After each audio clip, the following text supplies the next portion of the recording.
Folks, thanks for being with me today, and welcome to Season 3 of the 15-Yard Files. Just like the past 2 seasons, we have a lot of up-close bow hunting action coming your way.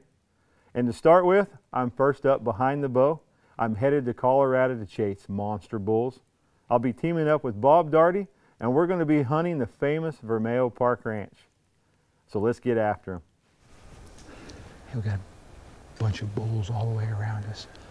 Probably 8 or 10 bugling. We're sneaking up in them. Got the wind right, so we're just going to try to get close and provoke one to come in. Awesome morning.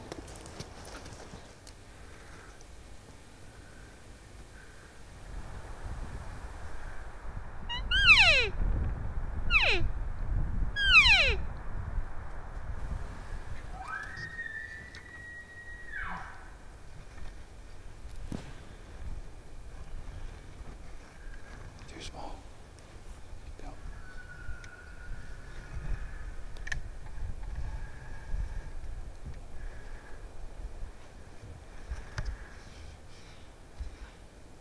I'm smelling this.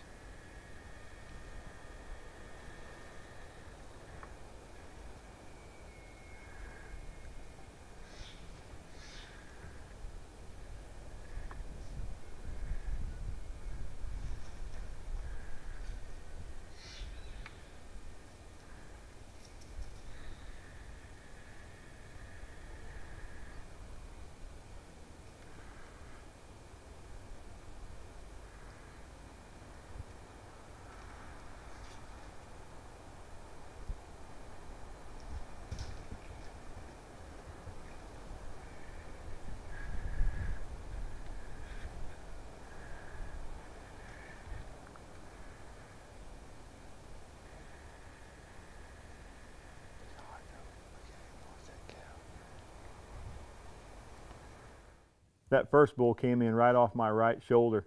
Came in tight. Problem was he put his head down and he smelled our tracks. Then he caught our wind and out of there he went.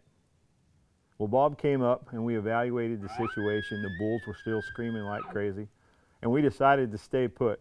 So Bob got back in place and he moved Bono and Walker off to my left about another 40 yards, and they started calling again.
Mono? Excellent. Walker? Michael? Cut your eye teeth today, buddy. How many of us are there? Nettie? 1, 2, 3, 4, 5, 6. Cali He's the Cali whack. I seen him coming, you know. He walked up the bank the first time. And I told Mike, here he comes. And I could just see his forks. And I looked at him and he didn't look real big. I said, Mike, we're not shooting this one. It's freaking pinhead. Right? Then I'm like, so, but I got my bow. I was ready. I thought, well, better be careful. Yeah. And then all of a sudden, he was 10 yards further coming up the bank. And I looked at him, and I always tell everybody in the seminars, when you see a bull that's going real slow, you better look at him. I thought, man, he's acting big. Yeah. And all of a sudden, he turned broadside, and I saw that big 5, which we had seen the first day, right? So you recognize him. I said, if that's him, he's getting her. If that's him, I'll let him go. Bob's going to freaking kill me. No kidding. He walked up and stopped with his head behind my 30-yard mark and stood there. I thought, you're getting it, sucker. You're going to stand. So I drew out. He walked out and stopped broadside at 30 yards, touched my mark. I'm like, oh, you're getting it. That's cool. Hey, Bob's been telling me for 15 years to shoot a whisker biscuit. I finally got it. That's my infomercial for the day. My elk hunting. Well, the bull's laying right down there. He wasn't quite done when we snuck up here, so I had to put another one in him, finish him off. And we're just waiting a little bit. And then we're going to go down and look at him. Look at beans, Danny. Yeah. He looks bigger now than you closer. You see it. He's pretty thin, huh? 305. That's a hoss, man. Look at that dude, man. What do you think? Yeah.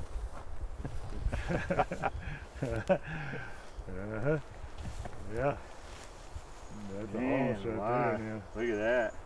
Well, you'd have scolded me pretty hard if I'd have let him go. Yeah, I would. You know what's crazy, Bob? I've hunted with you for almost 14 years. Yeah. And I still have trouble judging bulls. I know. I can judge them behind the camera with no problem. But as soon as I get my bow, I'm like, are we shooting this one or not? You know? I mean, look at that pig. I know. Holy smoke. Bob, buddy, we did it again, huh? Jiminy Christmas. Look at that thing, huh? That thing is a pig, isn't it? Like I said, he's bigger than I thought he was. What's really neat is we saw him, what, 6, 7 days ago? Yeah. 6 or 7 days ago, actually before the rut was actually getting hot. We went over and was just glassing one morning and saw this bull with several other bulls. He was off by himself, just kind of hanging out, and me and Bob said, hey, if we get a chance to crack him, we're going to kill him. Well, you can't really tell by the bugles. When he came in, I actually thought he was a pinhead. Remember that day he was bugling? We said, boy, he's got a little squeaky bugle? Yeah, a little squeaky bugle. So he come up, and I looked down and saw him with binoculars, and I could just see this one short point here. I told Mike, I said, we're not going to kill this bull. He went down the hill. You called a little bit. Man, he turned and walked right up, and as he was walking at me, all of a sudden I said, that's the 6x5 we saw a week ago. Yeah. So I immediately said, Mike, we're killing this one. I changed my mind. I'm glad you changed your mind. Holy smoke, that's a toad, huh? Yeah, he is. Bob, thank you, buddy. You're welcome, Kelly. I appreciate it.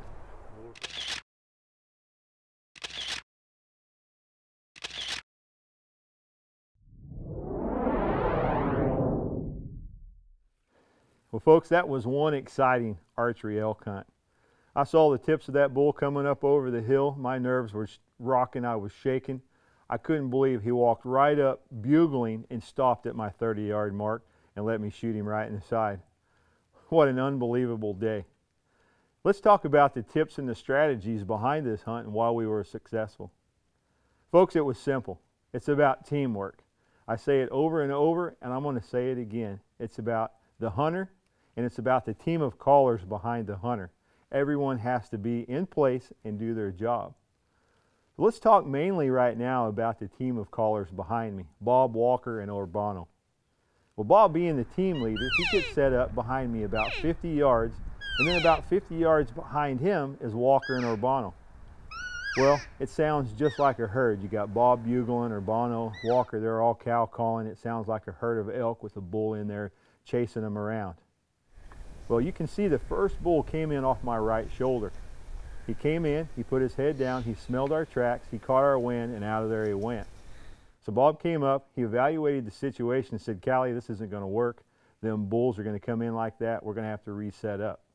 Well, instead of changing the whole setup, he decided just to move the callers. So he got back in his position. He moved Urbano and Walker about 40 yards off to my left and just a little further back, and they started calling again. And folks, you can see that big old bull, as he come up the hill, he stopped. He stopped again, and he came right into my kill zone, stopped at my 30-yard mark, gave me a perfect shot. So folks, if you try team calling, make a team on your next elk hunt, I know you're going to be more successful on your hunting trip. Thanks for being with me today on the 15-Yard Files.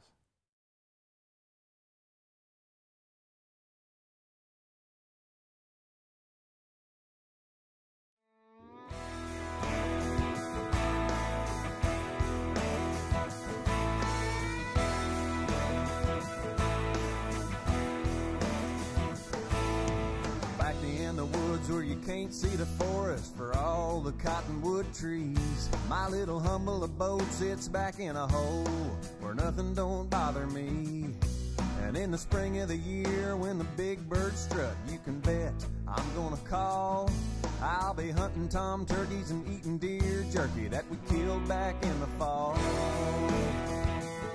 I got a blonde-haired, green-eyed beauty queen. She knows how to treat me right. And she's been known to hunt the rut till she's got one in her sights. We got a big old red truck with 4 doors and 4-wheel drive to haul one out. And she'll hang him up and skin him and fry him in the kitchen and hang up another hazel tree.